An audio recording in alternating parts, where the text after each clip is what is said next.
ang kanyang inihanda para sa atin, 'di ba? Sabi nga, yung hindi talaga natin, hindi pa sumagi sa isip natin, hindi pa nakita ng mata, hindi pa narinig ng tainga, ganun katindi, no? So, ibig sabihin, it's beyond what we can perceive, kahit pa yung parang imagine pa natin. Pero higit pa doon. Kasi hindi pa sumagi sa isip eh. So, higit pa doon. Kasi sa Panginoon talaga, from the very start, no? From the very start, the best talaga ang kanyang inilaan sa ating buhay. Kaya nga, before niya nilikha ang tao, ay nilikha na niya ang lahat-lahat. So, nilikha na niya. Alam na niya, no? He's really a good, good father. It's who he is. Yan, kanta na lang tayo. Dahil talagang wala ka nang masasabi sa kanya dahil bago mo pa naisip ay mga 1,000 niya na yun. No? So, talagang ganun siya kagaling para sa atin, ganun siya naghanda para sa atin, ganun niya ninanais ang the best para sa atin. Kaya nga before pa niya nilikha ang tao ay nilikha na niya lahat ng pangangailangan nito. Ganun niya tayo iniintindi, 'di ba? Ganun niya tayo iniisip. Kaya nga sabi, 'di ba? Cast all your cares on him because he cares. Yan talaga siya ay hindi lang siya basta nag-aalala, but really he cares. Siya ay nagmamahal, siya ay nangangalaga talaga sa atin. And yung kanyang inihanda sa atin, ano, talagang hindi pa para sa atin kasi, no, sa ating based on what we see, based on the standard, no, na nakikita natin sa mundo, the best na to, okay na to, maganda na to. Pero sa Panginoon kasi talaga, nasa kanya talaga yung sinasabing pinaka the best. Kasi yung ways niya, sabi sa Isaiah, 'di ba? Yung ways niya, yung kanyang kaparaanan at ang kanyang isipan, it's higher, it's greater, 'di ba, than our ways and our thoughts. Higit pa doon, mas higit pa kaysa kaya nating isipin, mas higit pa kaysa kaya nating planuhin. 'Di ba? Mas higit pa kaysa paraan ng tao. Yung kanyang inihanda, yung kanyang nais, yung kanyang desire, yon para sa buhay mo na kanyang nilikha sa mundong ito. 'Di ba? Talagang kaya nga sabi niya kay Abraham, 'di ba? Sabi niya, "You go." Inutusan niya si Abraham, 'di ba? Sabi niya sa Genesis 12. Inutusan niya si Abraham na pumunta, go forth. Sabi niya, go forth from your country and from your relatives and from your father's house to the land which I will show you. Kasi may inihanda din ang Diyos na the best. Hindi lang kay Abraham, kundi sa kanyang descendants. Pero alam ba ni Abraham yon? Hindi din. Di ba? Hindi din. So parang, sige, I need the eyes of faith. I need the eyes of faith. Kailangan natin ng pananampalataya. Kailangan natin ng mata ng pananampalataya. Kailangan natin ng bukas na isipan, the eyes of our understanding. Dahil kailangan or para makahakbang, maunawaan at talagang kapitan na kahit hindi pa natin nakita, ay naniniwala na tayo na talagang the best yung nakalaan para sa atin. Di ba kagaya nung nangyari kay Abraham? Di pa niya nakita, di niya alam saan siya pinapapunta. Pero sabi kasi ni Lord, to the land which I will show you, and I will make you a great nation, and I will bless you, and make your name great, and so you shall be a blessing. Yun. Kasi yung the best na yun, not really for you, para ikaw lang yung ma-bless forever and ever, kundi you shall be a blessing. Kaya nga talagang nais yun para sa buhay natin because He wants us to be a blessing to others. Blessed to be a blessing. Yun. Kaya nga, no, kapag talagang kagaya ni Abraham na nagtiwala sa Panginoon, talaga naman na pinagpala siya ng Panginoon. Talaga naman na pangyari yung nais ng Panginoon, yung sinabi ng Panginoon sa buhay niya. So, talagang kapag pinaniwalaan natin, He will really send us. And He shall, di ba? You shall, sabi nga niya kay Abraham, you shall be a blessing. So certainly, talagang walang ano doon, 99.9%, kundi certainly pagpapalain siya. At nangyari nga pinagpala siya. At hanggang ngayon, di ba, yung mga descendants of Abraham talagang pinagpapala ng Panginoon. And because yun talaga kasi ang kanyang kalooban sa buhay natin. So, kapag papaniwalaan natin, He will really send us, kagaya ng ating theme for today, He will send us to that best part of our lives. Kaya nga, no, sa hapong ito, yung ating panauhin, talagang siya din, nagtiwala sa Panginoon na hindi sa gusto niyang panahon, hindi sa gusto niyang paraan, na makuha niya talaga yung gusto niya din, yung pangarap niya din para sa sarili niya. Pero sa paraan ng Panginoon, sa panahon ng Panginoon, di ba? At sa kagustuhan, kalooban ng Panginoon, mas naging maganda, exciting, at mabunga ang naging resulta. Di ba? Kasi pag talagang mula sa Panginoon at gawa ng Panginoon, ay talagang makikita natin at maririnig natin ngayon at aantabayanan ninyo syempre mula sa umpisa hanggang sa matapos, di ba? Para maintindihan nyo kumbaga kung bakit siya nasabi niya na the Lord sent him sa best part ng kanyang buhay. Amen po ba? So, ready na ba tayo? Mga ka-daily life sharing, lahat ng mga ready dyan ay nagkakape upang maupo, di ba? Lahat ng nagre-ready dyan ay naka-ready at nagla-like and share yan at nagtatag para mas marami ang makarinig ng mensahe ng patotoo ng buhay ng ating kapatid. Amen po ba? Yan. Hello, Pastor Dong. Hello, Kuya Clefton. Ayan, ready na po, sabi ni Pastor Mavic. Talaga naman, mga taga-Pilipinas, dapat ready na tayo. Dahil alam nyo ba, ang ating bisita ay mula pa sa Japan. Kaya, mga taga-Pilipinas, bangon, gising. At magsama-sama sa daily life sharing. Amen po. Kaya, eto na, alam ko, narinig nyo na siya. At pag nakita nyo siya, naalala ko yung kwento. Naalala ko yung kwento nito. Sige nga, mamaya. Tulungan nyo ako, ipaalala natin sa isa't isa, ano nga ba ang naging kwento niya. Kaya naman, pahingi ng inyong mga virtual claps dahil sa hapong ito, let's all welcome. I-welcome na natin mula pa talaga sa Japan. Totoong-totoo. Nag-picture siya kanina, nasa Japan siya. Kaya naman, eto na po, let's all welcome Pastor GB! Yan! Ganun na lang tawag ko po sa kanya, si PGB. Yan. Hello pa, good afternoon! Konnichiwa! Ayun! Good afternoon, mga ka-daily life sharing. Thank you for having me again. Yan! Woohoo! Yan. Mula ba nung nag-guest? Kailan, anong month ba yun? Mula ba nung nag-guest si Pastor GB? Siya ba ay mas lalong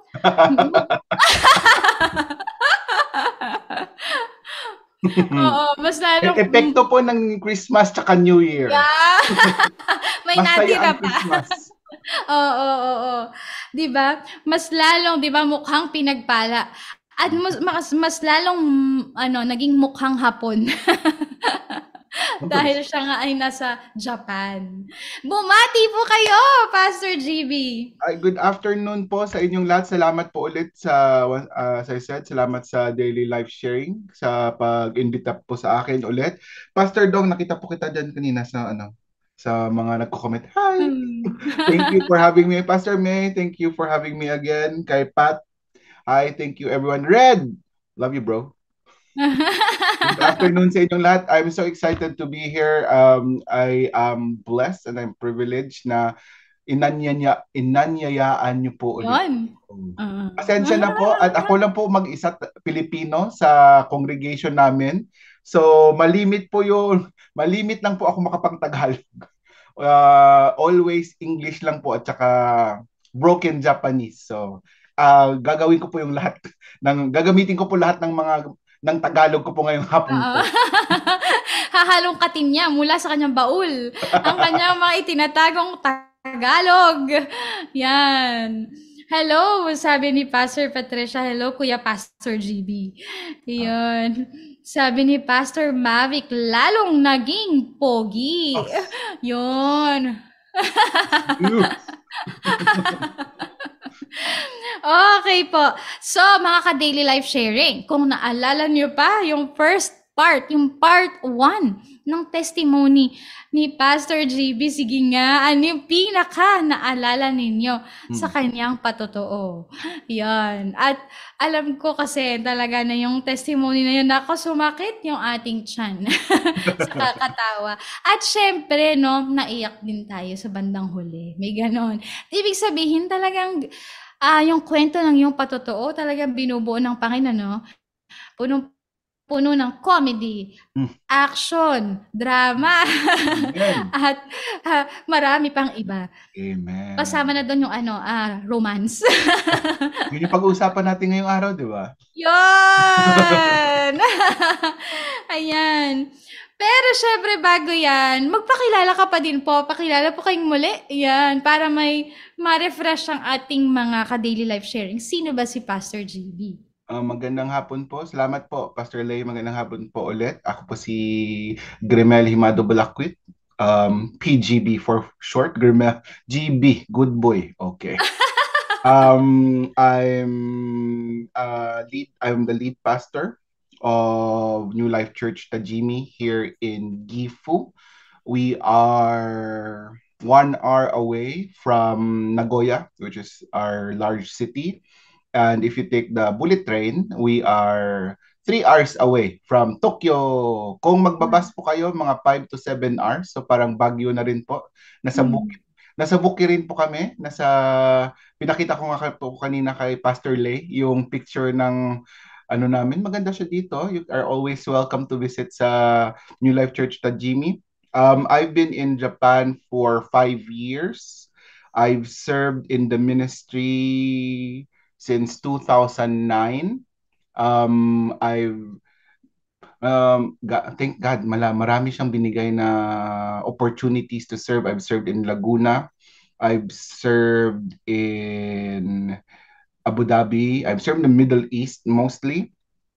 And I was able to go to Singapore in 2018 after serving 3 years in the Middle East ministry.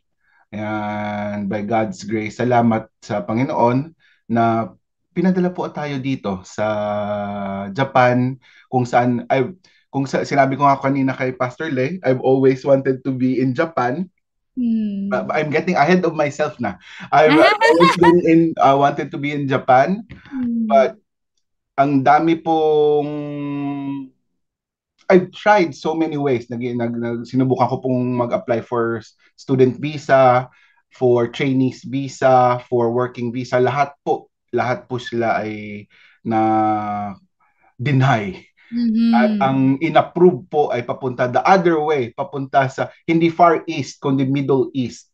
So if I calculate, I served in the Middle East for almost 7 years. Mas matagal Oh, po ako doon.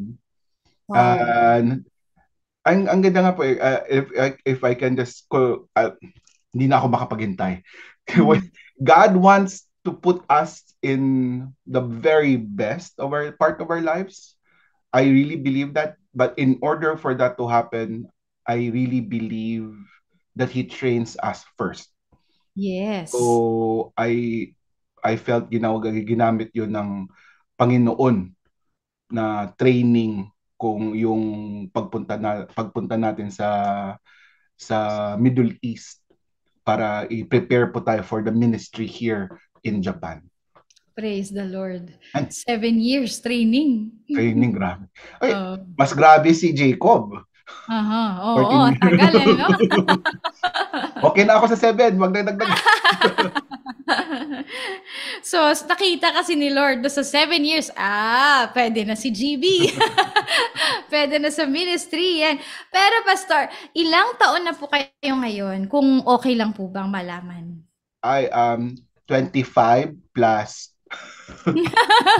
25 plus 19 years. Wow! Talaga Ay, pinag-mathematics pa, 18. wait lang. I'm 43 years old. Wow, okay. Batang-bata pa po si Pastor GB. Yun. Hallelujah. Bless you. Yan. So, Pastor, ayun na nga po. 'Di ba? Pero teka lang. I-refresh mo nga kami, Pastor. Mm. Bakit nga po Gremel ang ipinangalan sa inyo ng inyong magulang? My grandfather's name is Gregorio and Mm. my father's name is Emmanuel and my mother sabi niya mas social siguro pagsamahin yung dalawa. Gregorio tsaka Emmanuel pinagsamaan. Little did she know that, I just found out about it recently. I think I remember saying that, na ang meaning po ng Gregorio is the protector of God. And the meaning of Emmanuel is God with us, the presence of God. Wow. So, nakakatuwa po siya. Yung hindi po alam ng nanay ko, but I think it's very prophetic. Protector of the presence of God. Oh, Yes po wow! siya. Oo, galing ah. 'Di ba? Hmm. So, noon parang natutuwa ka po ba na gano'n yung pangalan mo noon, nung hindi mo pa alam na gano'n yung kanyang Nang pagkakamalang po ulit ako, palagi akong napagkakamalang babae. Oo, kasi parang L, 'di ba? Gremel. L, Grimel. So, pag first day o sa mga basta bagong classroom, Miss Grimel Balakwit. Oo. Talikod ka. May Baka pagkapangalan. may kambal ka pala 'no? Yung first work ko, talagang hanap ako ng hanap. Saan ako upo? Kasi yung parang may pangalan sa training room, yung nakasulat lang doon, Miss Balakwit. Oo. Hindi naman ako Miss. Sabi, baka may kapangalan lang ako dito, no? So, tinanong, sa Grimel, mabuti na lang, kasi pre-prepare na yung mga documents, di ba? Mabuti na lang na-change nila on the same day, kundi talagang babae ako sa Oo. first job ko. Miss. Miss Grimel Balakwit. Nakakatuwa siya. Wow, grabe. So, Kaya di ba talagang ginagamit ko palagi GB na lang, mas kaya tulis oo, lalaki. oo, mas safe ang GB. Good boy, Ayan. talagang lalaki. Ilan po kayong magkakapatid? 3 po, Pastor. I'm the eldest of 3. My second sister is in Michigan. Mhm. Yung youngest po namin is in Australia right now. And kakauwi lang ng parents ko from Australia today. Right when we were Oh. starting, nag-message po si Hmm. Papa sa akin na we safely arrived at home. Wow. Magda-drive na po yung kapatid, yung bunso namin, she has to drive Hmm. from Melbourne to Queensland. So safe travels and prayer for traveling mercies. Wow. And, saan po kayo, yan, konting review lang, saan po kayo lumaki? Lumaki po ako sa Negros Occidental, Talisay City. Talisay City yan. O si Pastor ay isang, ano ba tawag doon? Ilonggo. Nung nakaraan Ilonggo. nga nag-usap kami sa Ilonggo ni Pastor daw, nakakatuwa. Ah, ayun. So, mga Ilonggo, sige Pastor, batiin mo ang... Yung hapon sa tanan ng mga Ilonggo, kag mga hiligaynon dira nga pamati subong. Salamat gid sa inyong pag antabay, pagbantay, kag pagpamati, kag paglantaw sa amon nga programa subong nga hapon. Pasalamat gid ko sa inyong nga suporta sa paglagad sa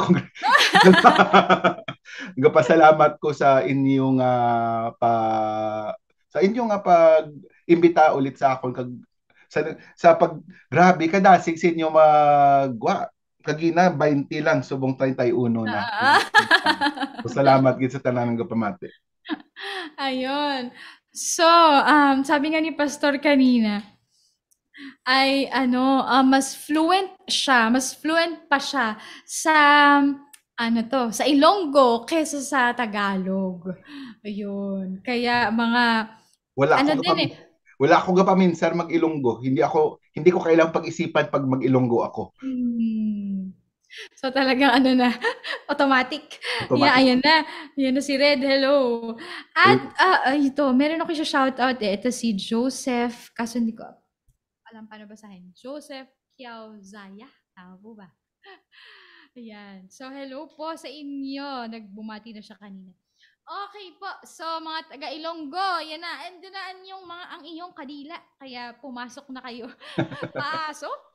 Yan. So, Pastor, napag-usapan na nga po natin ang sino si Pastor GB, mga kanyang magulang, kanyang mga kapatid, at saan siya lumaki. Ayun. Eh, kailan po kayo nakakilala sa Panginoon, Pastor? Na kilala ko po ang Panginoon nung ako'y 18 years old, 2009, 2019, 1999. So I was 18 years old. And na baptiso po ako nung April 24, 2000. Wow, tagal. At kung naalala niyo po, ako ay naging Kristiyano dahil nga po gusto kong ma-date yung girlfriend ko noon. So the Yan. only way na papayagan siya na i-date, date ko siya is kung maging Kristiyano din ako. So, sige na, date. Oo. Oo. So okay, walang problema. Okay. Yun. Yan ang katunayan talaga na gagawin mo lahat, no? Gagawin Mm. mong lahat. Para sa HHWW. Oo, di ba? So, yun yung first, Pastor. Kumbaga, yun talaga yung nakilala kayo sa Panginoon. Yung na-encounter, kailan naman po yung talagang na-encounter ninyo ang Panginoon? No, I really felt ang totoong encounter ko po sa Panginoon was after coming back from Abu Dhabi, which was 2007. Oh no, sorry, 2000, yeah, around 2009, sorry, 2009. I went to Abu, yeah, 2009. And I'm not sure if kung nakwento ko nga po yung ano yung part na yun ng buhay ko.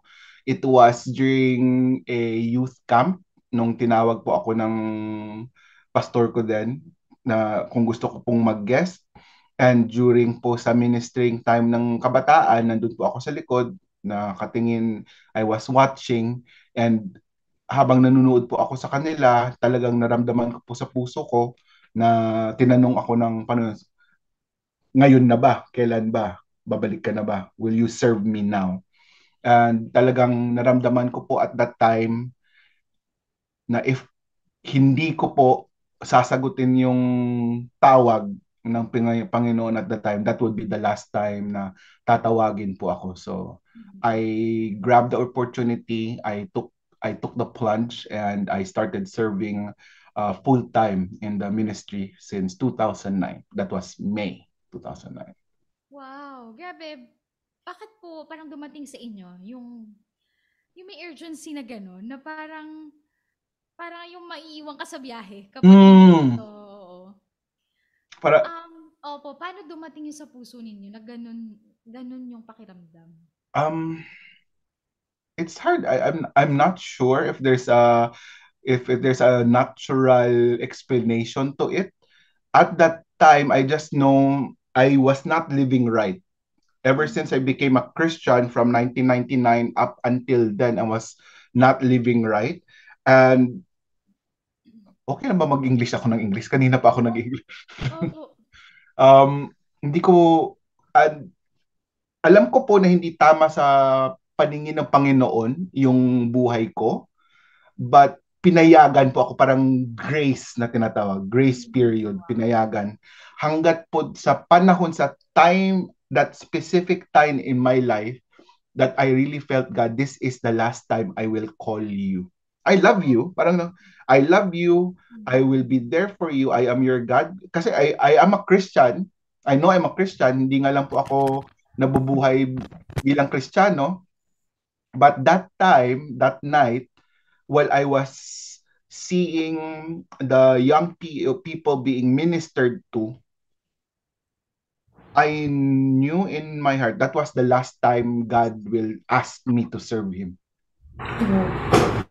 And if I said no, I don't feel He would ask me again. I would be a Christian. I would live a Christian life, but I won't be able to fulfill the calling that God has put upon my life. Mm. Yun yung pong naramdaman ko Yeah. sa gabing iyon. So, I quit my job. Right there, I made a decision. I told my pastor then that, Mm-mm. I serve full time. I wrote my last letter of resignation. Natatandaan ko pa yung sinulat ko sa email. Sabi ko, I am extending my leave indefinitely. So, Mm-mm. God is good. 2009, Wow. that's now 15 years later, here we are, serving in Japan. So God has been Mm. faithful. God has been true. Amen. Talagang opo. And praise God because you responded, ano? Kasi talagang, yun nga, pinag-usapan nga natin kanina, yung season ng Panginoon. Mm. Talagang yung timing ng Panginoon na pag na-miss mo siya, ay na-miss mo siya at mag-aantay ka na naman kung Mm. kailan ulit yung magiging Mm. season ng Diyos sa buhay mo. So, wala na yung panahon ay nasayang. Pero because you responded, so praise God, may patotoo Amen. tayong Amen. pinapakinggan ngayon Amen. sa hapong ito.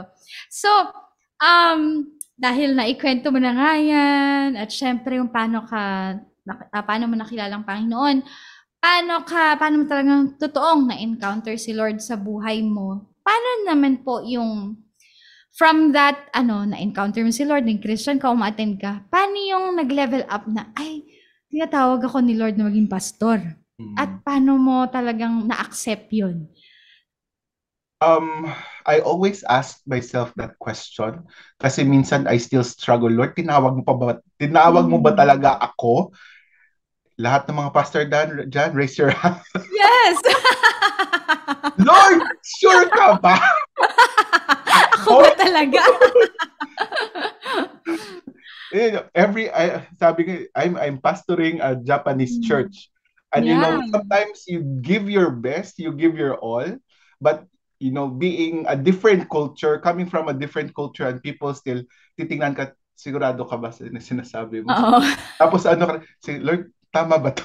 Tama ba yung pinagagawa ko? Ako ba talaga para dito?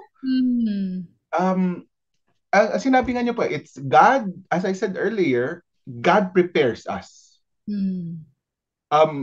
I believe Joseph would be the perfect example. Joseph became the governor of Egypt in one day, but his training took multiple years.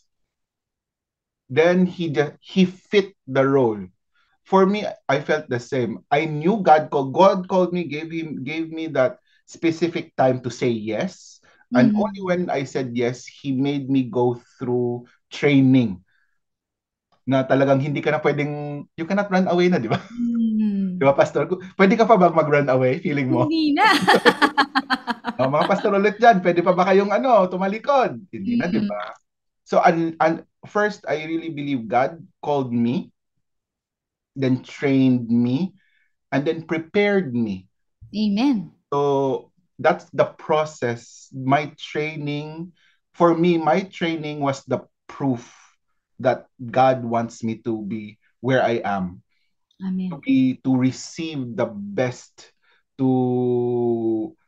I feel right now, I always tell this to my wife, even just 3 years ago, I was working in the Middle East, that GB of 3 years ago would not have survived in Japan. I felt I was so arrogant back in the day. That was 2006 to 2014. I left the Middle East in 2017. In the 3-year training, pinakita sa akin ng Panginoon, lahat ng ginawa mo over the past years is zero. You have to depend on me more. Parang iba talaga eh. Like, yun yung sinabi rin ng pastor ko in the Middle East sa akin when I was there. Forget everything you know. throw it outside and depend on God. Iba yung for every person, for every season, for every church, hindi mo pwedeng i-carry over lang and say, this should work because it worked there. Yeah. And in order for me to understand that, pilinagay po muna ako dun sa talagang ayaw ko na lugar. Honestly po, I know God sent me there. I know God sent me there for training, but I never wanted to serve in the Middle East. Ayaw ko po Mm. ng disyerto. Ang Mm. But I thank God for that wilderness experience. I really consider that as a wilderness experience. Wala kang you are not free. Hindi ka pwedeng lumagalaga lang pag 6 o'clock, talagang dapat kailangan sa loob ka na ng bahay. Bakit? Baka pwede kang bingwitin. 'Di ba? Mm. You are not Arab. What are you doing? Why are you walking around? Pwede po kayong Meron nga pong kwento, nagtapon lang ng basura sa labas. Biningwit na ng mutawa kasi napagbintangan na ano yung tinapon mo? Bakit may baboy? Mga ganon-ganon Mm. sa sa Mm. Middle East countries. So, and ako naman po I like being with people, feel tayo, Filipino, we like the good things in life. We like the smallest things, we can make it fun. Even pagpunta sa park, hindi pwedeng ikaw lang mag-isa. Dapat may kasama ka. Kasi nga, pwede kang bingwitin. So, the training, ang worship hall dapat talagang secure, hindi pwede lang pasok-labas, pasok-labas. Pag simula ng service, talagang dapat nakalak lahat, baka pasukin tayo, mga ganon.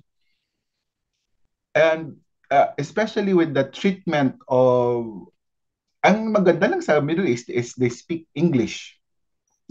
Most of the people speak English, so I can relate. So that's what training there also. Pagdating dito sa Japan, wala nakakaintindi ng English. Mm. So it's, di ba? So more about just really building relationships. I had to build relationships with people because I really feel yun yung kailangan dito. Mm. People value relationships so much because for them, yun yung bibigyan nila ng oras. Kasi they just work, house. Anything in between is a luxury. So in order for you to capture and share the gospel is that you also need to go out of your way. Like after Sundays, we go out, we spend time with people. Ay, hindi ko naintindihan lahat ng sinasabi nila, pero just being there and listening and responding. Wednesday, we will have a small group from 8 o'clock until maybe 10, 11, and we still have to work the next day. Training po, lahat. I really felt God called me first, then trained me, and then prepared me. And yun, doon ko po talaga naramdaman na God wants me to be here. This is what God wants for my life. Pasensya Amen. po at medyo napatagalan yung explanation. Wow! So talagang base sa kwento ni Pastor GB, talagang ang tawag nito, walang nakaka-skip, walang skip button, walang fast forward button sa training. Dahil lahat ay kailangan siyang pagdaanan. Amen. Because that's your preparation sa panawagan ng Diyos sa iyong buhay. So, dun sa training, Pastor GB, kasi talagang, alis sa comfort zone. So, doon sa training, ano yung base, di ba, sa iyong pagkakilala sa iyong sarili? Si GB noon, at si GB na binabakbak ng Panginoon sa training. Ano-ano yung mga kumbaga talagang natanggal sa iyo at talagang Hindi pa po natagal, refine. nandyan pa po, pinipigilan lang. Na-refine, ayan, sa iyong buhay. Character, ayun. I think for number one is my temper. Madali po akong magalit. Madali po akong mainis. Bakit ang bagal? I really felt I really feel I am an impatient person. First and foremost, I want things done fast. Mhm. But yung buhay po ng tao, hindi naman ganun eh. Just because they receive God doesn't necessarily mean they will change agad. Yes. Mhm. Just because they come to church doesn't Instant. mean they will respect worship agad-agad. Just because they are already in the worship team, hindi ibig sabihin they already know how to worship God.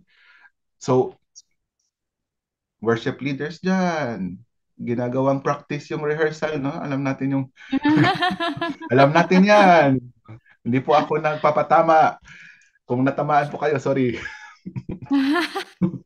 But Magbago na. magbago na kayo!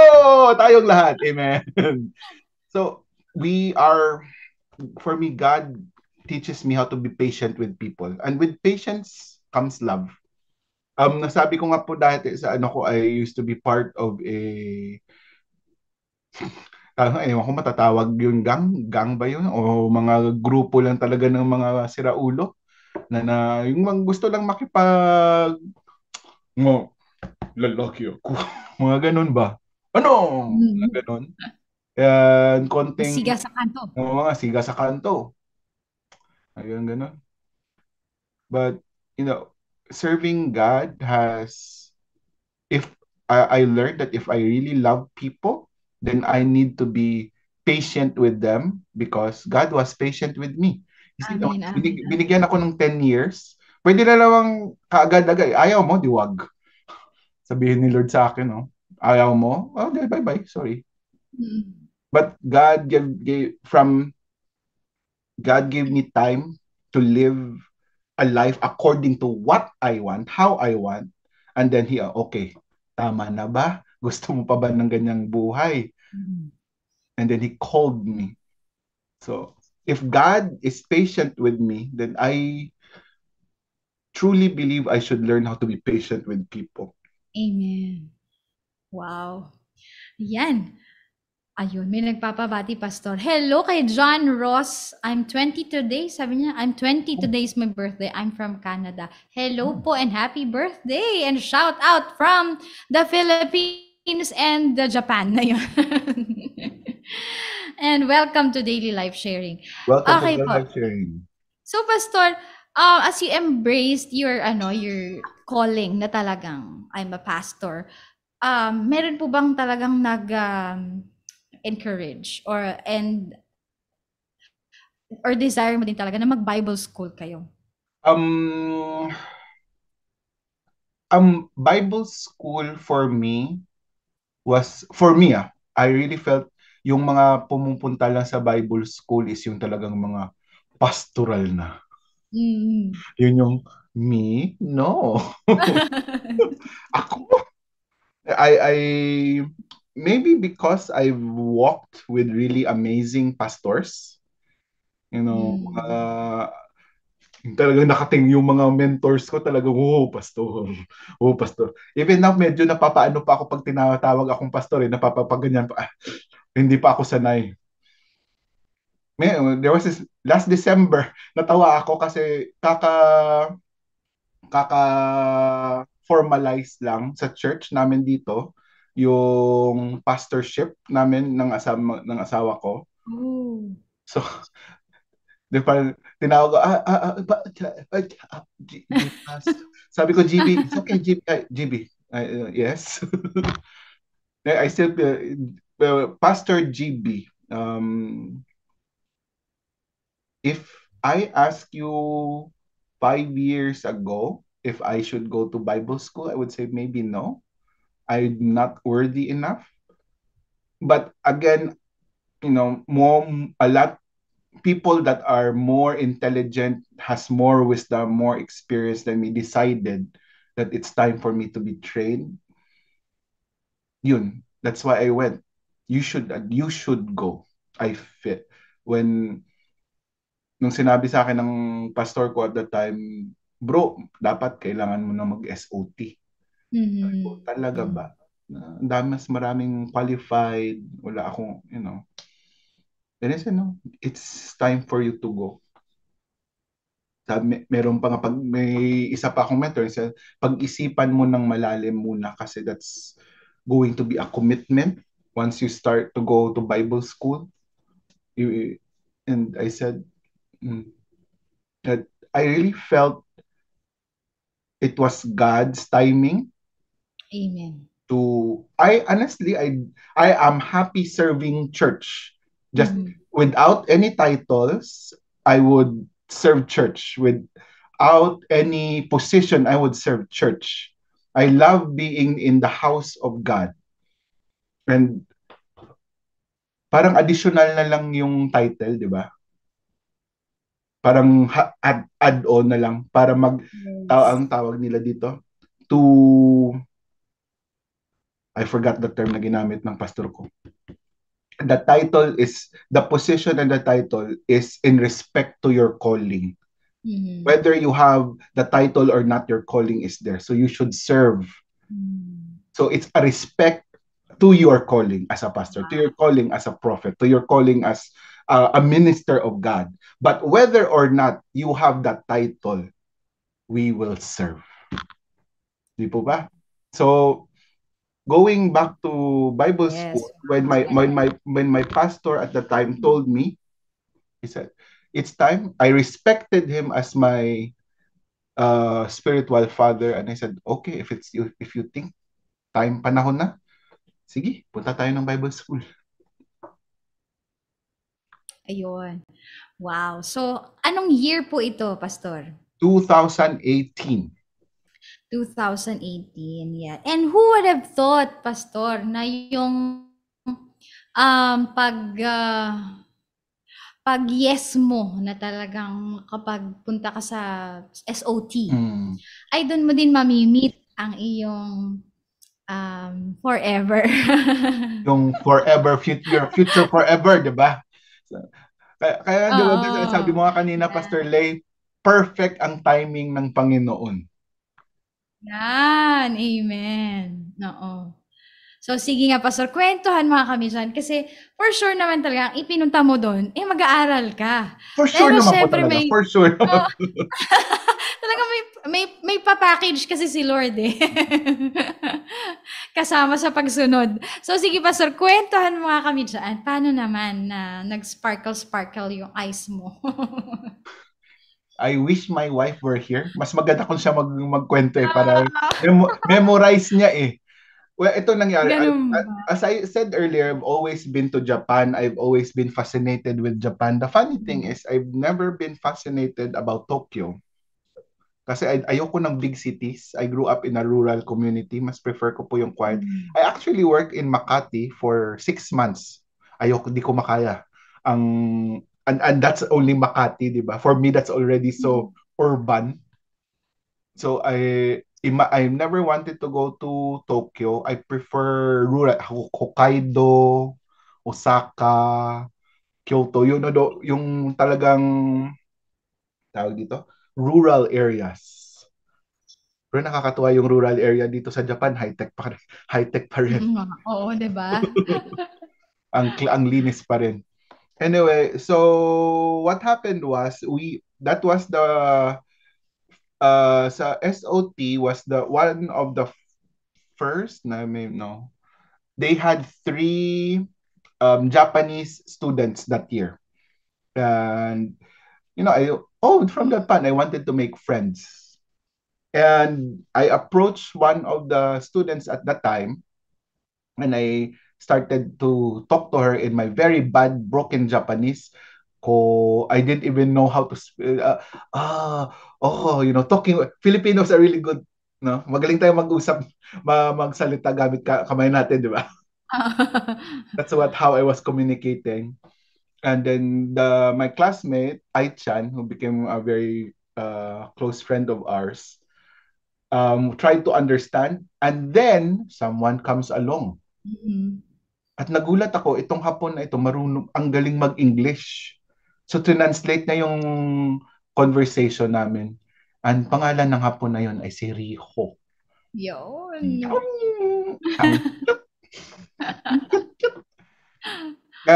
And Riho and we were having a conversation, and she would always tell the first thing that she took notice of was when I said ayun nga, I didn't like uh, urban Japan. I prefer rural Japan. And my wife grew up in rural Japan. She really grew up in the mount.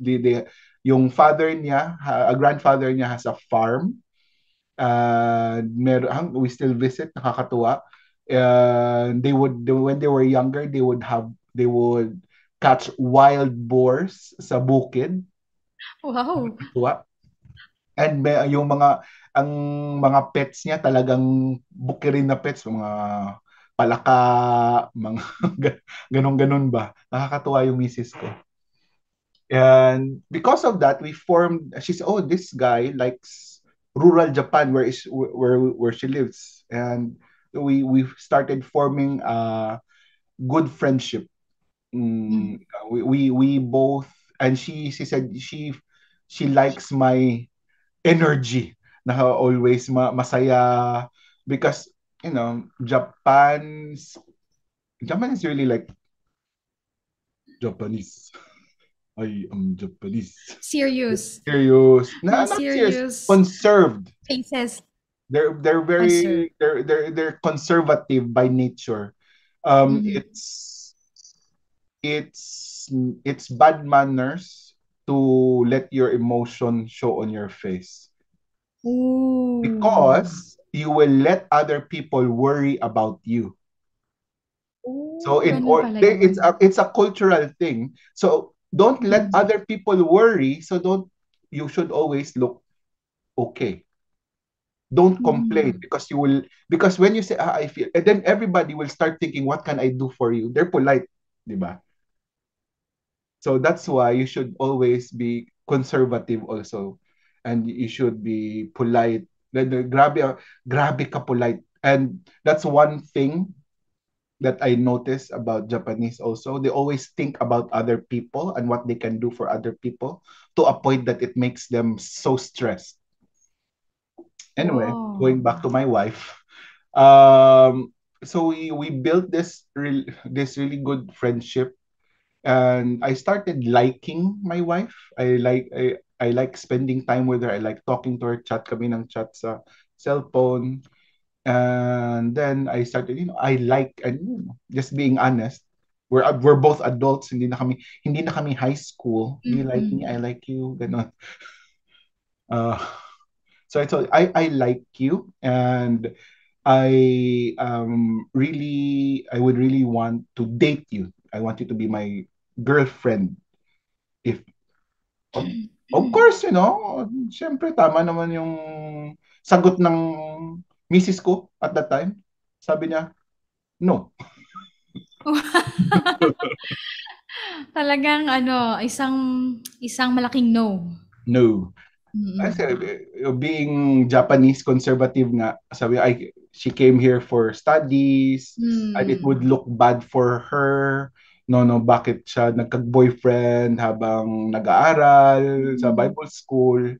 So, but sinubukan ko pa, porsigido tayo Pinoy na Pinoy So, I said, it's okay. You don't have to answer me now. Let me show you how much I care about you. Yan! Binabas na lahat ng mga magagaling na mga salita. Ginamit na ni Juan de la Cruz yung mga So, ginamitan na. Hindi ka madala sa maliit na kalibre. Gamitin natin mga lalaking mga pa-date-date. Siyempre, pareho kami estudyante. We were living tinatawanan nga ako ng mga friend, ng mga ng mga ka-dorm ko Sabi, grabe si GB, yung iba pag manligaw nagbibigay ng flowers. Si GB pag manligaw nagbibigay ng itlog tsaka ng bigas. Ano yung flowers, 'di ba? Pareho tayo student, naka-budget yung pera, mas kailangan yung bigas tsaka itlog. Matindin. So, diba? Pakita mo dapat na kaya kitang buhay. Oo, yun! Hindi lang pang flowers, hindi lang pang date. Kabuhayan promo to. Kabuhayan showcase agad. Sabi ni Oh. Pastor Pat, saksi ako dyan. Oh, may saksi eh. Oh, Pat, 'di ba? Tandaan mo. Oh, nandun si Paspat. Oh. Anyway, but my wife kept telling me, she can, and I remember na fast forward tayo ng konti. So ano yun, talagang sinubukan ko mangligaw Mm. up until sinabi talaga ng wife ko at that time, sabi niya, no, I'm sorry. Talaga. We can Oh. be friends. We can be friends. Friend zone, na friend And zone. soon, na friend zone yung itlog tsaka yung bigas. Gaano katagal yun, Pastor, na sinubukan mo talaga, ginawa mo talaga best mo? Yun yung gusto ko ginamit mong term, Pastora. Oo. Yung best ko, no? Oo. Yung best ko lang. So, yung maybe 3 months, talagang Mm. sinubukan. Hindi talaga napa-oo. Up until July, there was a youth conference at the church we were attending. And ang ginamit na, they were talking to the youth Mhm, at that mhm. conference. So, of course, dating was one of the topics. And yung ginamit ng pastor at that time, hindi ko pa rin makakalimutan. Ang ganda ng ginamit eh. It's about the burnt offering. Hmm. So, sabi ng pastor, why do you need to offer God a burnt offering? So, pag sinabi kasing burnt offering, magiging charcoal. Anong charcoal sa Tagalog? Nakalimutan ko. Uling. Uling, magiging uling. So pag uling na, ano pang gagawin mo sa uling? Wala na, di ba? Hindi mo na magagamit. Yun yung point ng burnt offering. You are saying, Lord, this is yours. I will not take anything from it. I am burning it all for you. And I really felt God tell me that day, tell me that if this is really for you, then give it to me. Burn it on that altar. Your emotion, your desire, ang tinatawag mong mahal mo ba talaga siya, is burn it on the altar. Offer Hmm. it to me. Oh my. So, sabi ko, nga na. And ito pa yung pastor eh, right? I learned something before I went to Bible school. I learned, someone taught me that celibacy is a gift. Ne? It's a Mhm. gift from God. So I was already praying. I was already 37 at that time, and I was still single. Ooh. And I was, Lord, if you have called me to be celibate, I'm okay. Just be with me, provide the joy, provide. Paul said that I pray all of you were like me, di ba? Sabi nga ni Paul, because there's joy in being celibate. But Mhm. if you burn with passion, then marry. Sabi nga Mhm. ni Paul. So sabi ko, Lord, if you want me to be celibate, I'm okay. Bless me with that joy. And yun, nakilala ko nga yung misis ko, bigla nawala yung joy. Nawala yung joy ng celibacy. Na-learn ko, then I remembered, celibacy is a gift up until God takes it away. If He takes it away. Mhm. Kasi if God doesn't take it away, then you are celibate. You should be happy. But when God took it away, so He thought that if this is really what you want, if you think this is from me, tinanong nga ako ng Panginoon, really? Offer mo yan sa akin. Hmm. So I offered that relationship as okay, Lord, if this is what you want from me, I give it to you. I lived a celibate life for so long anyway. Then I just go back to a celibate life and I know you will give me the joy again. And that night after the meeting, after the conference, I messaged Riho, thank you so much.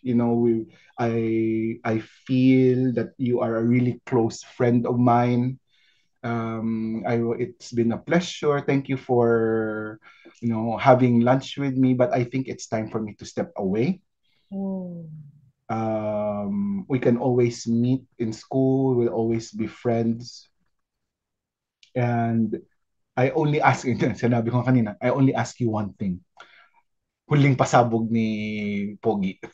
If you ever Ah. find someone to love, make sure He loves you really. Yes, yes. Di ba? Oo. Pasabog pa. Linabas na yung pinakamalaki eh. Anyway. So sabi ko, just please find someone who will love you. Mhm. Na para masaya naman ako, nakita na masaya ka. And after that, I stopped. That was July, first week of July, second week. So sabi ko, Lord, okay, let's go back to my old life na preparing myself to be celibate. And then one time, when I was visiting the girls' dorm, may mga panahon na yung mga students, di ba, na get together. Mhm. Na timing, nandun ako, nag-uusap kami, nag-group, nandun yun yung misis ko, si Riho, and napatawag si Mama, si Mama talaga, oh, timing. So, sabi ko, okay, answer ko lang yung tawag ni Mama ko. Alam na ni Mama ko na meron akong nagustuhan sa Bible School.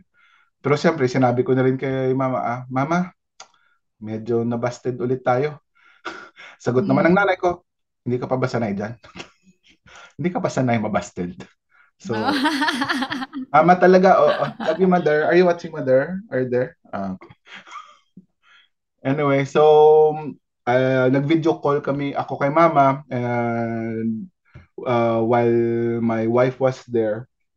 And during that time, my wife would always tell me he liked what he saw. Mm.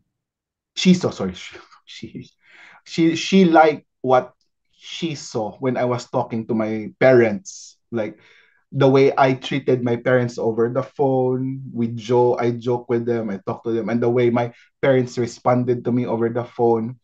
She loved what she saw, how we interacted as a family. And she would always say, I wish she was here. Mas maganda kung siyang magsabi. She wanted to be part of that family. Wow. Kasi diba, Japanese people show their love just by doing things for you, but they're not affectionate. Mm. Nagluto na ako para sa'yo, ibig sabihin mahal kita. Naglinis na ako ng bahay para sa'yo, ibig sabihin mahal kita. Mhm. They're not affectionate. And para sa kanya, first time na siguro nakita yung nanay tsaka anak na, Ma, I love you, kamusta kayo dyan? Oh, anak, oh, love you too, ano ba yun? Ganun, just affectionate. So, yun, that totally went out of my mind. Wala, no, normal lang naman sa amin ng magulang ko mag-usap na ganun, di ba? But all that time, I realized God must have also worked in the heart of my wife. So that was July, and we were friends. One time she asked me out for lunch. She said, oh, lunch. And sabi ko kanina nakakatuwa. During lunch, we called each other brother and sister. Oo. Sister Riho, how are you? Yeah, brother GB, that's good. How is your studying, Sister Riho? Parang walang nangyari sa nakaraan, 'di ba? No. Brother, sister. We're trying to be very platonic, kumbaga. Because I said, and I know she said she doesn't like me, she doesn't want to be my girlfriend, and I felt it was a command from God to stop.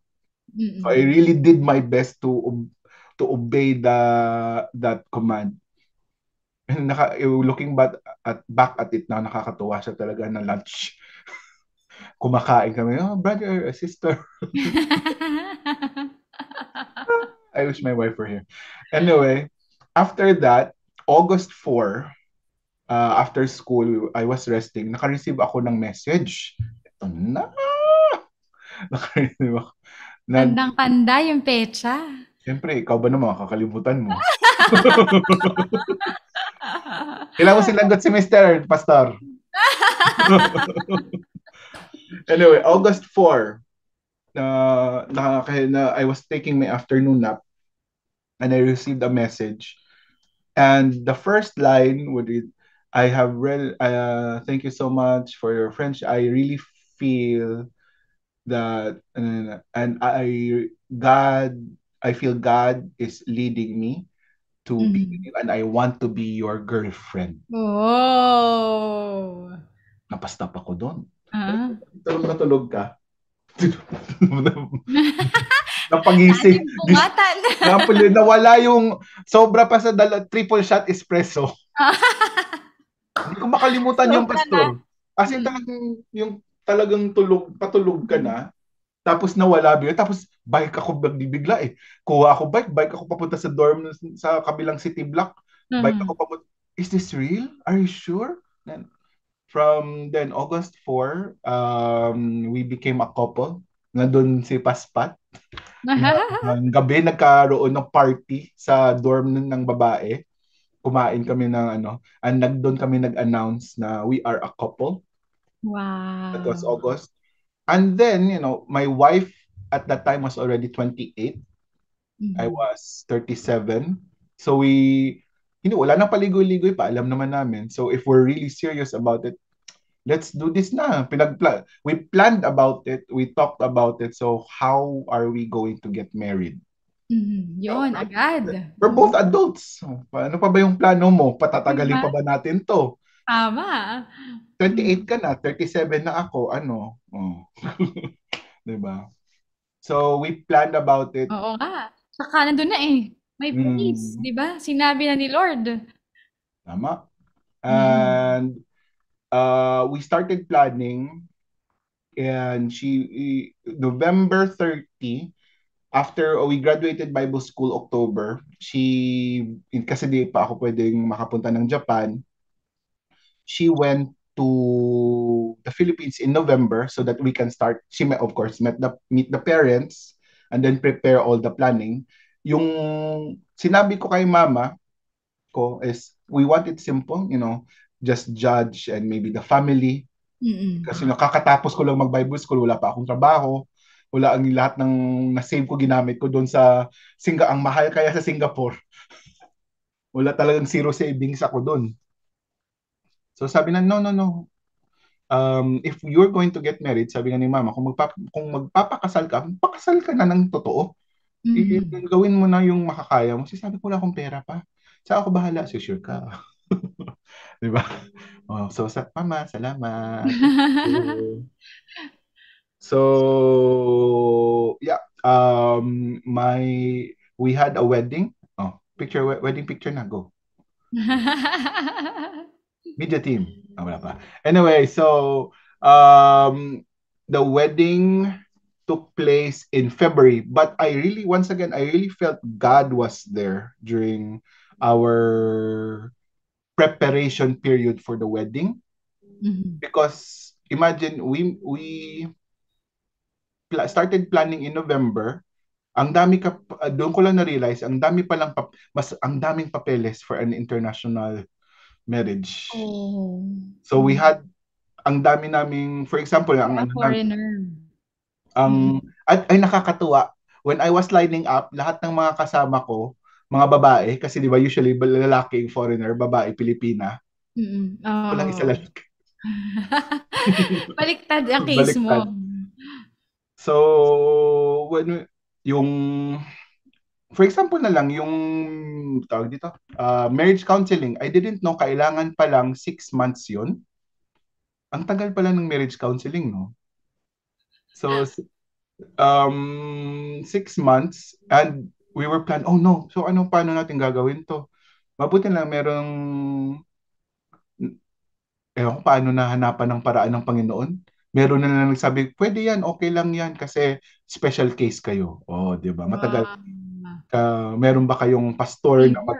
na Mm. pwedeng so merong pastor Counsel. Mm. mag-counsel. Meron. So, yun. Natapos na. Then just all the documents. So after November she went back. We started preparing. She prepared what the documents here in Japan. I prepared here the documents in the Philippines, sa Philippines. And yun pa, ngayon ko lang naalala, yung kinuha naming pastor, yung pastor namin, yung pastor ko at the time na officiate ng wedding, hindi na-renew yung wedding license. Wow! Hindi na-renew. So, oh my God. So talaga, sabi nga ng asawa ng pastor namin that time, kakasal na si GB sa February, hindi mo pa na-renew nung nakaraan ko pang sabi sa'yo, i-renew yung license mo, hindi mo ni-renew. So, hala, ano po nung, so ito, tinawag ako ng pastor ko. Sabi, bro, di ba alam, yung isang ano mo, yung isang ninong mo, pastor din. So, check mo kung may wedding license.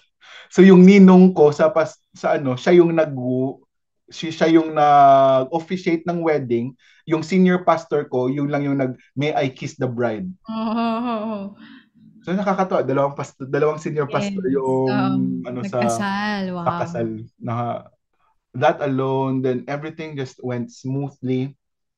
And ito pa, we were married in 2019, and kung nagkamali lang or na-extend lang just a little by even a week yung mga documents, I wouldn't be here in Japan. I would have arrived in Japan this year only. Why? 2019 August ako dumating ng Japan. Mhm. 2019 September na-discover ang COVID. corona. Mhm. And nag-lockdown ang Japan Mhm. noong 2020 January. So if any of the things during my wedding preparation we will still get married, no problem. But I would have only been able to come into Japan this year, Yeah. 2023. Oo. So Kasi that, close.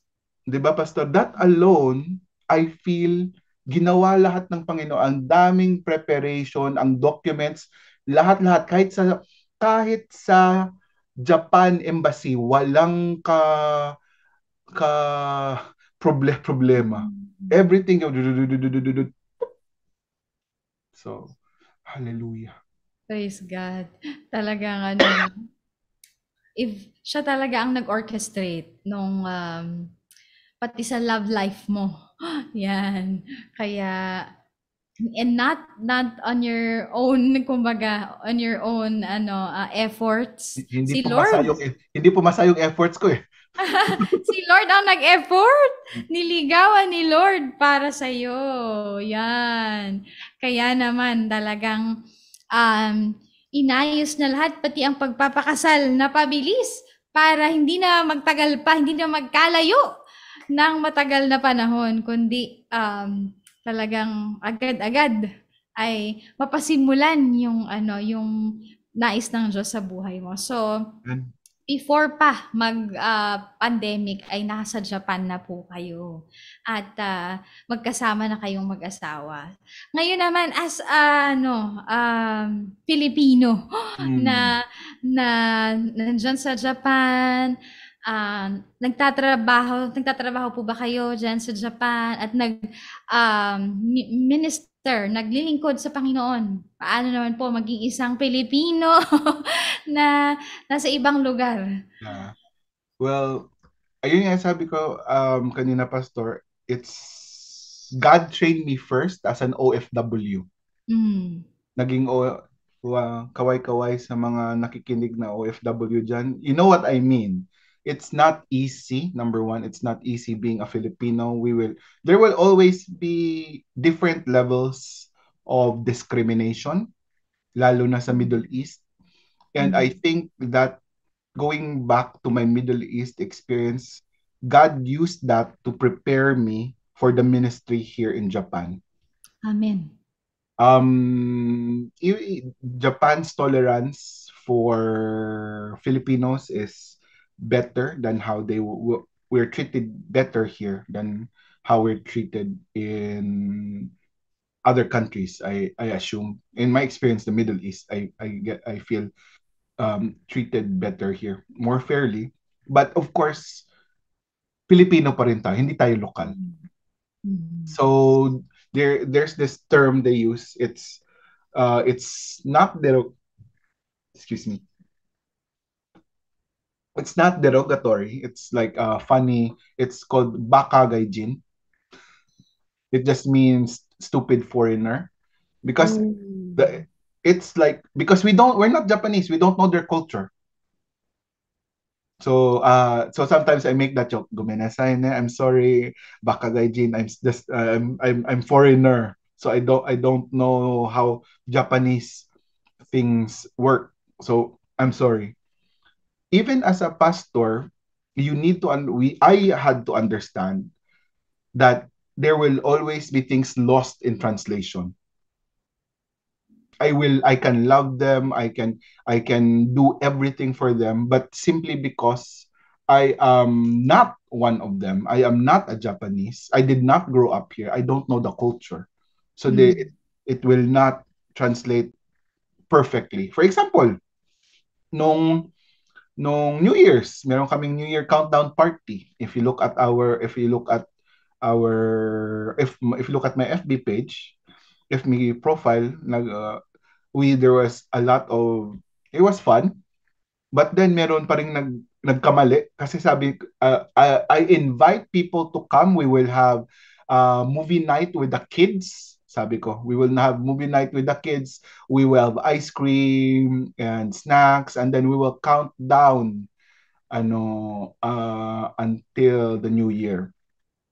Merong pumunta and they were expecting it was a youth celebration or a young person's group. Hindi ko sinabi yun, but simply because iba yung pagka-translate, di ba? And they were expecting something else. And that's just Mm. part of life. Like, magkakamali ka sa pagbaba, sa anong pintuan gamitin mo sa bus, kung saan ka papasok, saan ka bababa. One time, nagkamali ako talagang, tinawag ako mula sa intercom ng bus eh. Okay ako sa ay, siya, mo ikaw.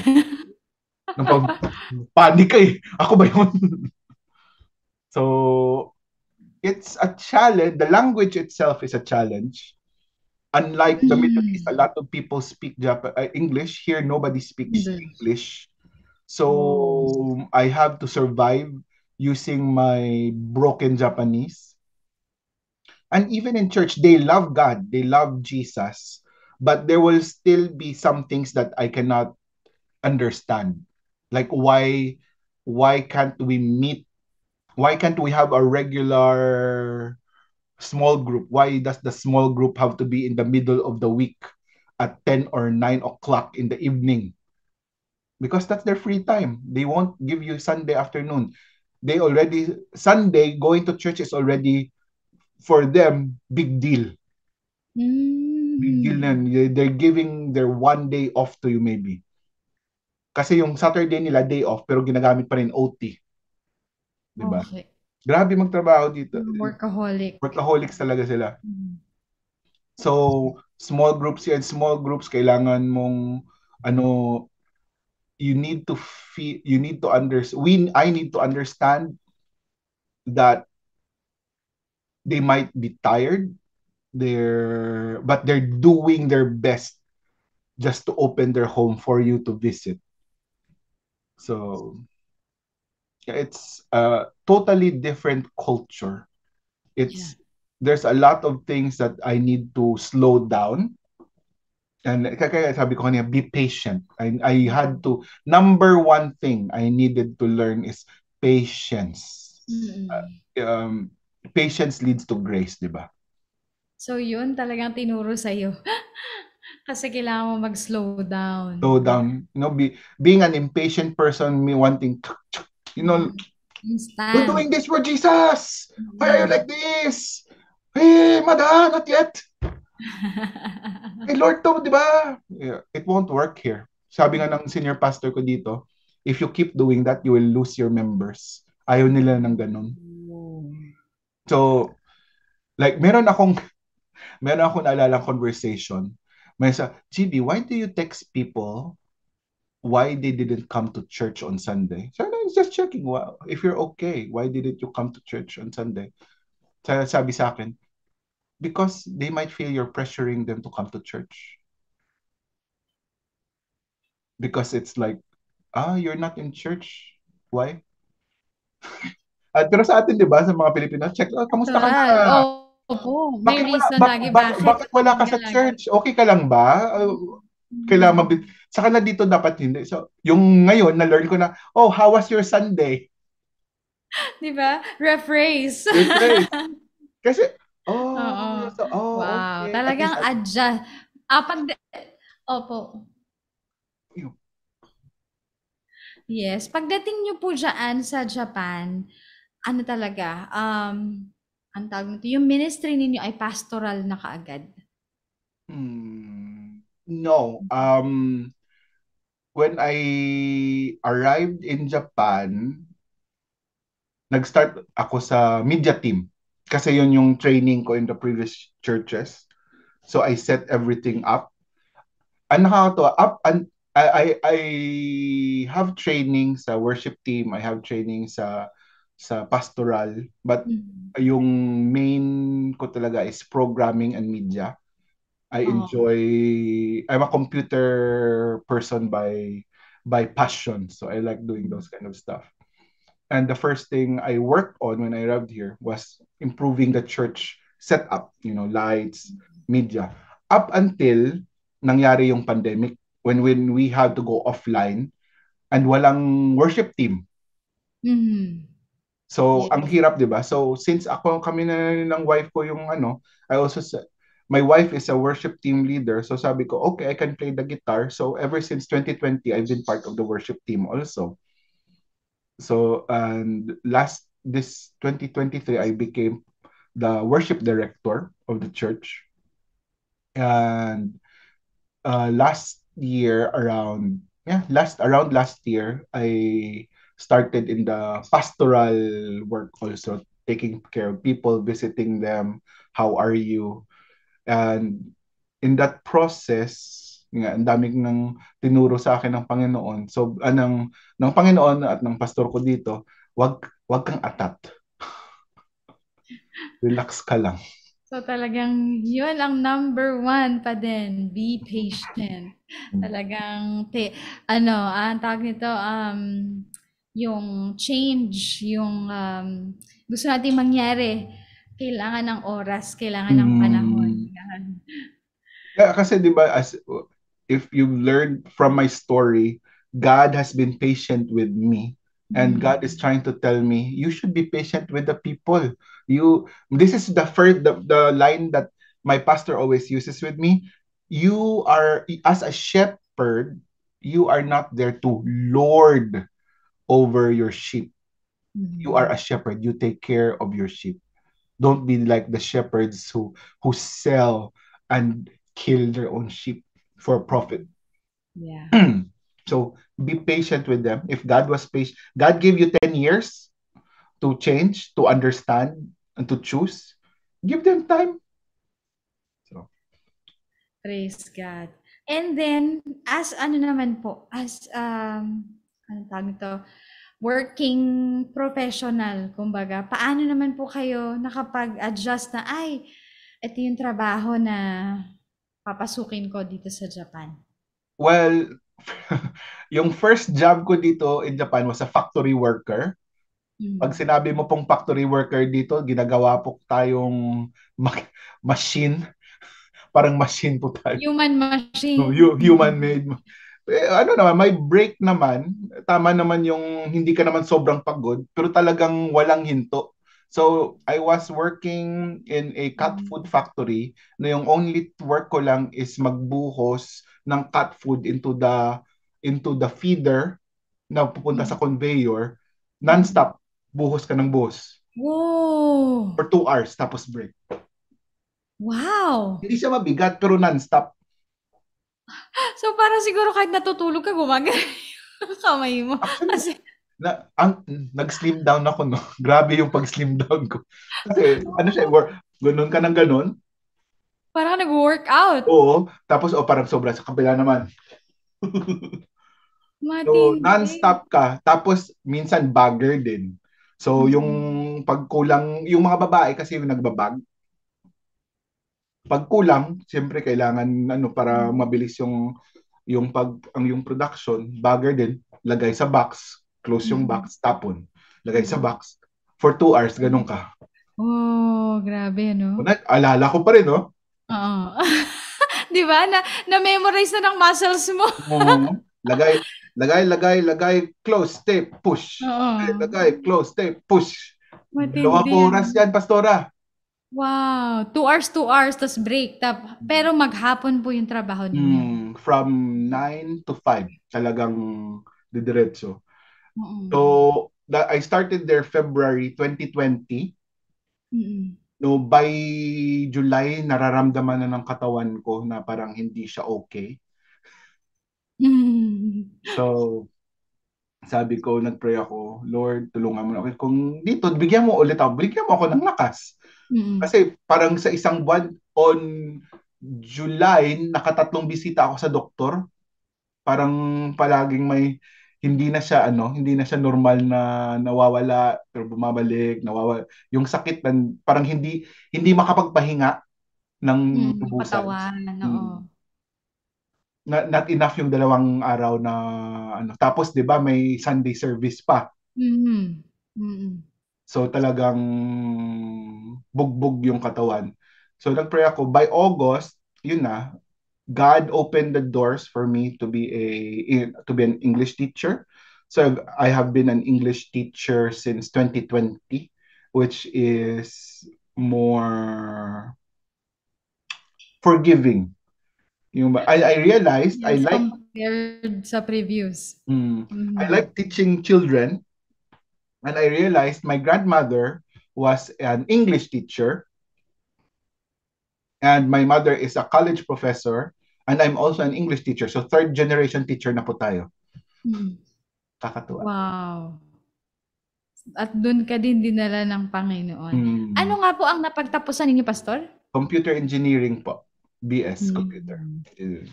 Yun. Pero, yung opening kumbaga ng trabaho ay ano, qualified pa din kayo? Mm.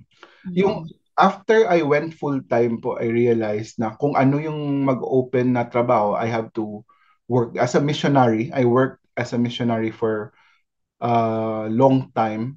Sabi nga ng pastor ko, yung ano natin, yung napagtapusan natin is a tool para mag-open ng professional avenues kung saan ka man padala ng Panginoon. Ang career natin is serving the church. That's what, yun yung parang nilagay sa, you as Yeah. a full-time minister, your career is to serve church. Whatever you work you find, wag kang pumili. That's there to help provide for you. Like Paul. Paul Yeah. was a tent maker. Maker, Why? So yes. that you cannot say that I may not be a burden to you. Amen. So yun yung naging parang training sa akin. Now, if I want to serve, kasi always po kayo nakakatuwa pag from my experience, lahat po ng churches na plinant, always, kaya nga planting, di ba? Maliliit. Mhm. I've never seen the church grow. And now when I see, oh, doon ako dati, ang laki na nila. Wow. Pero nung Mm. nagsimula kami, talaga maliit siya. Yung bang sa ilalim lang ng bahay, sa loob ng kwarto. And since hindi pa pwede mag-provide yung congregation sa'yo, you have to work. Mm. And also, yung sinabi sa akin, you don't have enough members yet to minister to every day. When you have maybe 100 members, then busy ka na. Then you should start thinking about stopping your full-time work and focus on the church. But if you have 5 or 10, what will you do every day? Mhm. Magsasawa sila sa iyo. Don't go to the church, don't visit your brother too much that they may not consider it a blessing anymore, di ba? So hindi yun ata yung tamang verse, pero parang ganun. Paraphrase. Wow. And as ano naman pastor, as a husband, siyempre Hmm. hindi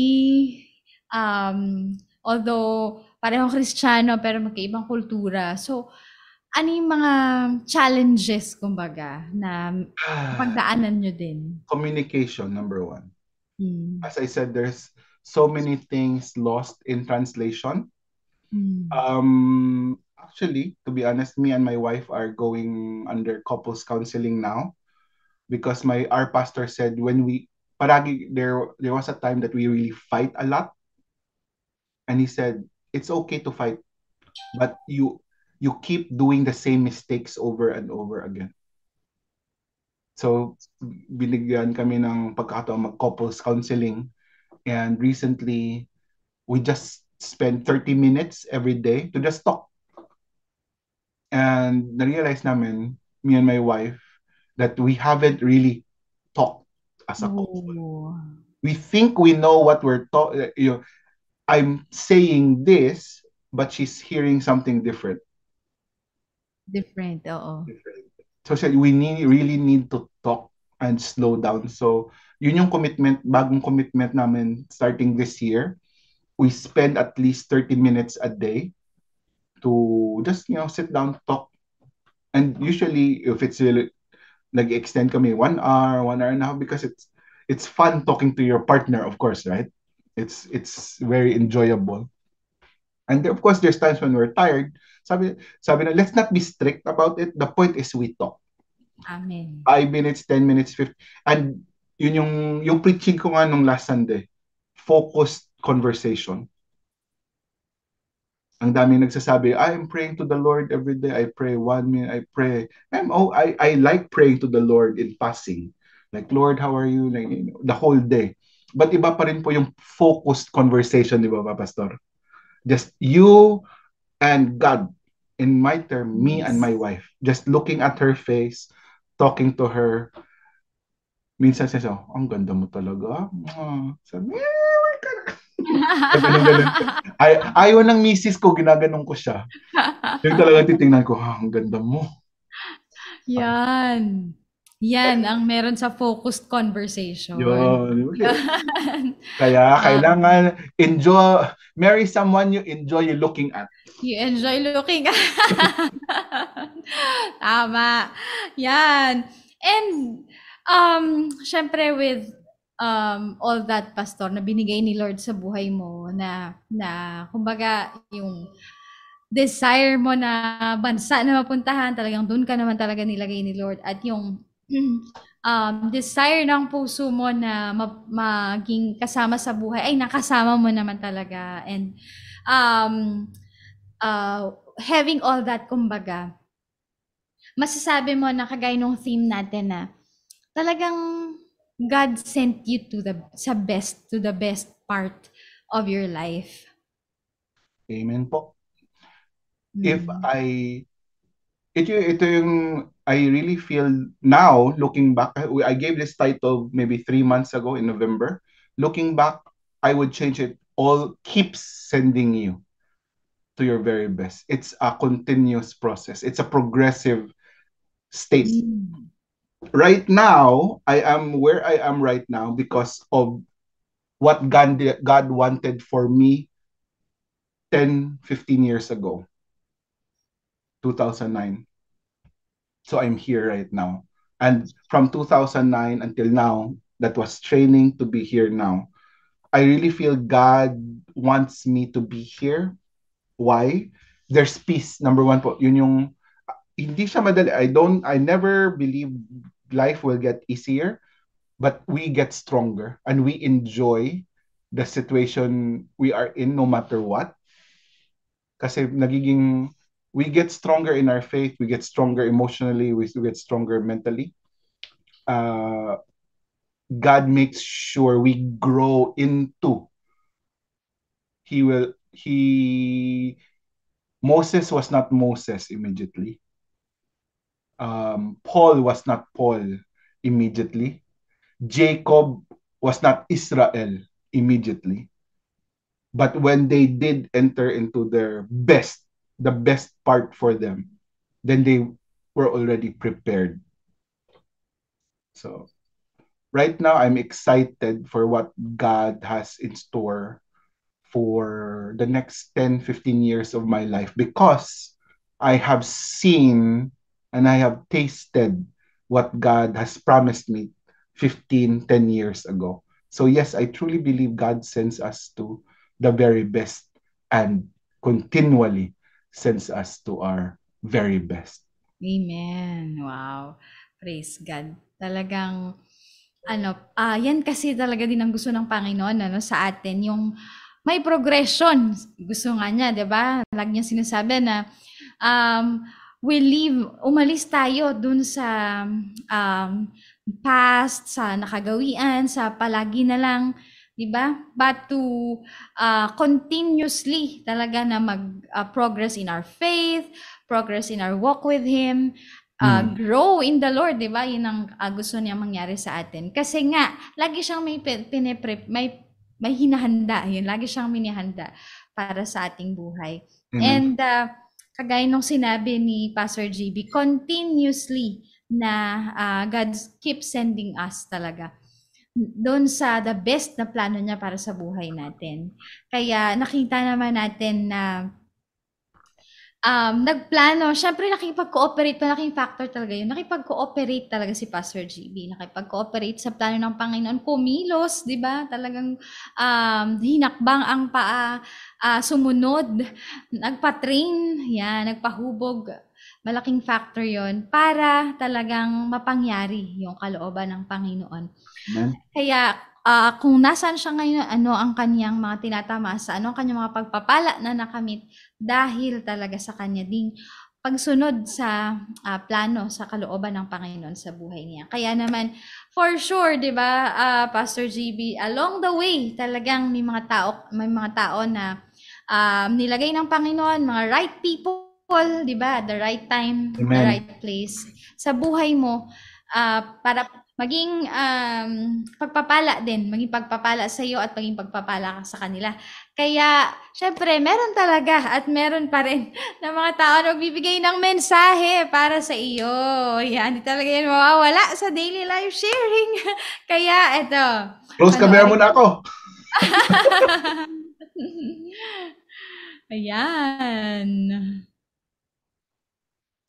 Hey bro, I'm Joseph. Ready na ba Greeting ang you in the ating name mga of Jesus videos para kay Pastor GB yan? I still remember our SOT days that you are so nice to the students and so active in every area, worshiping and also serving and talking to people and fellowship and also now you are doing the great ministry, serving in the church with your wife, Riho, my teammate. Yeah, I'm so glad. I pray that may the Lord continually and mightily use you and your wife, Riho. I'm so glad, and yeah, I really remember our SOD days. God bless you, my brother in Christ. God bless you. Hi, this is Riho, Gramel's wife. Who is Gramel to me? He is my best friend and best partner and best husband. He is a great gift and blessing from God to me. He is my answered prayer. Even though we are from different countries, Philippines and Japan, and we have different backgrounds and different ages, we are always amazed by how similar we are. Only God can do this. He created us.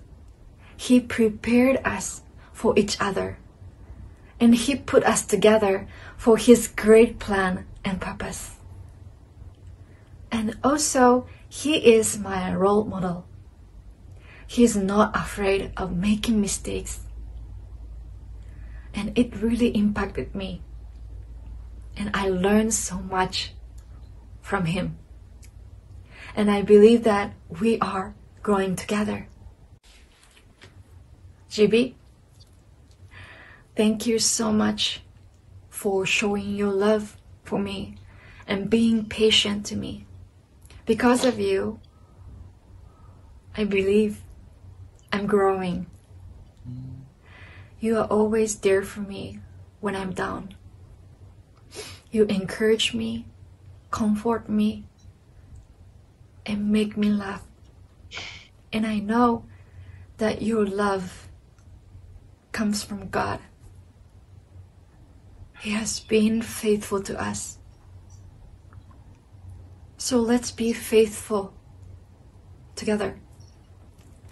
I'm so excited what God is going to do through you and me. I'm looking forward to experience so much together. I am so proud of you and I love you. Bye! Wow naman! Di ba matatapos naman tayo? May iyakan portion pa! Sabi ka na nga ba? Huwag eh. Boses pa lang naman ni Mrs. ay nakakabagbag damdamin na, Pastor GB. Wow! Ano masasabi mo naman dyan sa iyong surprise sa hapong ito? Hallelujah. Thank you. It's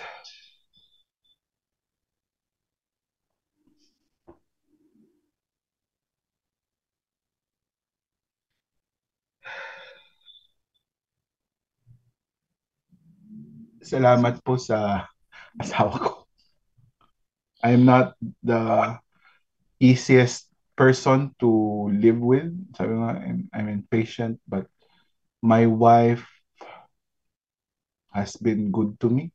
She's been my support. She has understood me, and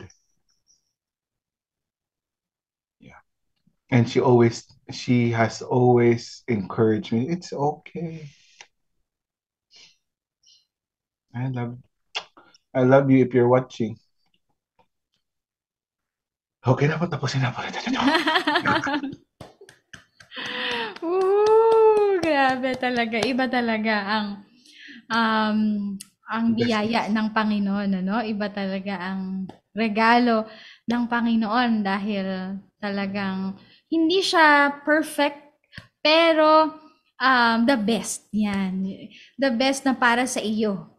The best talaga na suitable, yun nga ang tawag ng Panginoon ay suitable dahil siya talaga yung inilaan. Siya talaga yung ka-match, kumbaga, ka-match mo. So, salamat sa Panginoon, talagang the best pa talaga basta galing sa ating Panginoon, ano? Kaya, mga ka-daily life sharing, nako, may pag-aalala pa ba? May pag-aalala pa ba sa inyong isipan na talagang God will send you, God will keep sending the best talaga para sa ating mga buhay habang tayo ay nagtitiwala sa Kanya, naglilingkod sa Kanya, habang tayo ay patuloy na tumitingin, di ba? Looking unto Him, unto Jesus, the author and the finisher of our faith. Habang sa Kanya tayo nakatingin, talagang hindi niya tayo pahihindian, hindi niya tayo pababayaan, di ba? He will never fail us. Ganyan katapat at kabuti ang Diyos sa lahat ng mga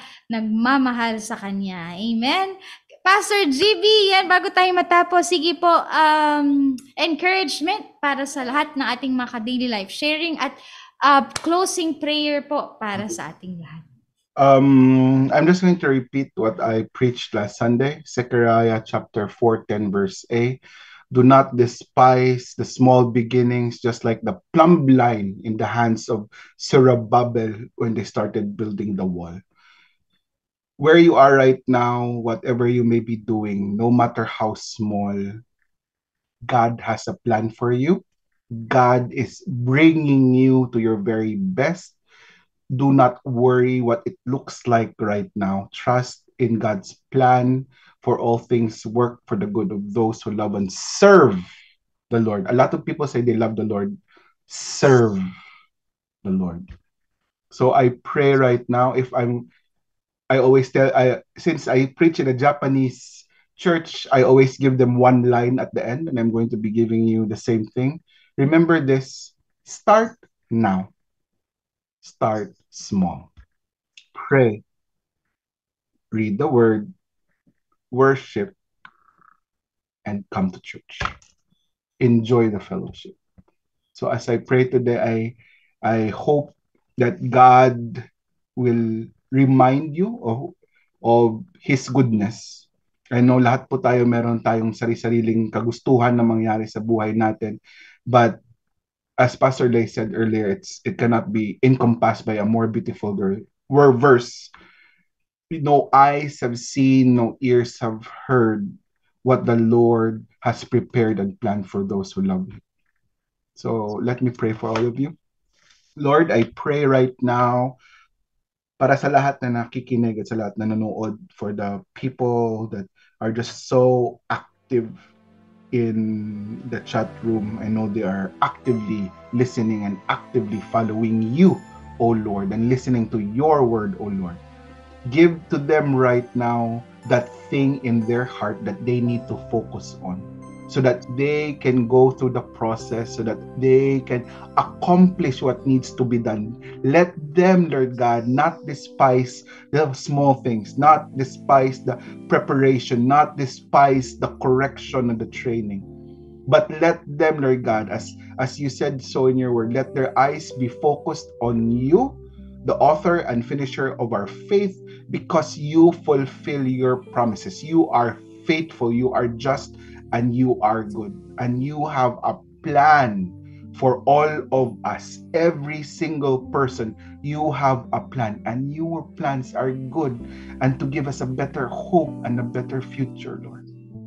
Lord, I know right now someone is hurting out there, Lord, asking you the same thing I was asking you so many years ago. Lord, dito nga ba talaga? Ito ba talaga? Ito na ba? But I pray for that person right now. Hold on to the promise. Do not despise the small things. Look unto God.